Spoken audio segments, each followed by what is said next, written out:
This will be the debut episode to a series investigating the medium of cinema, 1 year at a time. But where do we start?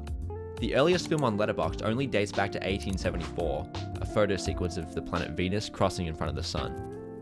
On the other hand, practices and technology that informed the visual medium of cinema date back to prehistoric times, like shadowgraphy and shadow puppetry, which have probably been used to tell visual stories since humans had hands. In the expert hands of Max Templeton of the Magic Circle, there's no limit to the variety of reflections that can be screened. I've selected the year 1833 to begin this journey, as it coincides with the invention of the Phenakistoscope, an animation device that produces the illusion of motion from static images. This device, consisting of a spinning disc attached to a handle, was etched with a series of images around its edge. It had slits between each image, and when viewed through the slits in a mirror while spinning, these images appeared to merge into one, creating the illusion of fluid motion.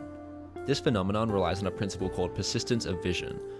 When light, or visual information, strikes the retinas in our eyes, the image actually lingers for a fraction of a second even after the information is gone. But notice that the image in the brain does not disappear immediately. It fades a fraction of a second after the object is removed. If you were to create a sequence of images depicting some form of change or movement, such as a ball bouncing or a horse galloping, and present each of them to the retina extremely quickly, our brain fills in the gaps and we experience the illusion of a smooth image. Seems simple enough. But this becomes a lot more difficult when you realize there's not exactly an easy way to present multiple images in quick succession back in the 19th century. Simply scrolling the images past the viewer consistently breaks the illusion pretty quick. The next image or the previous image interrupt the smooth progression we need to create this illusion of movement. Enter the stroboscope effect. If these scrolling images are artificially separated right at the change point, the illusion is no longer broken.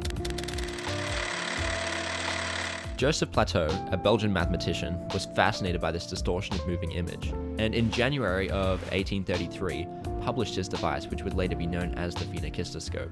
It inverses the concept of separating each image, rather allowing each image to be seen through rotating slits for a fraction of a second. This creative exploitation of the stroboscope effect results in the first instance of moving image ever recorded and the birth of animation. What began as a simple experiment exploded in the commercial sphere. Phenakistoscope discs became an entertainment novelty in a society fascinated by trickery and optical illusion. It could be enjoyed in social settings or in private. They were affordable, compact, and easy to operate, making them accessible to a wide range of people. Also, with the increased literacy and education rates during this period, more people could read instructions and understand these devices than ever before. Its widespread popularity led to a wealth of creatively designed sequences, from dancing figures to narrative scenes. It also set the stage for the invention of the zoetrope in 1834, the praxinoscope in 1877, and eventually cinema at the end of the century, but we'll cover those inventions in future episodes. The development of this new entertainment form can be attributed to technological advancements of the ongoing Industrial Revolution. And without straying too far from our focal year of 1833 in this discussion, it's worth noting that prior to the Industrial Revolution, handcrafting each individual phenakistoscope would have been a painstaking and time-consuming process. However, the rise of mass production made it possible to produce these devices on a larger scale. This year also saw the birth of several individuals who would leave their marks in various fields.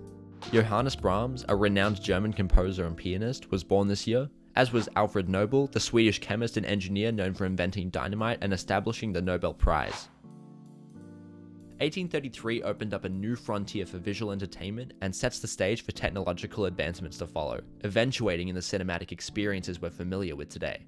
And so, we'll continue our journey next episode in the year 1834, exploring the medium of cinema 1 year at a time.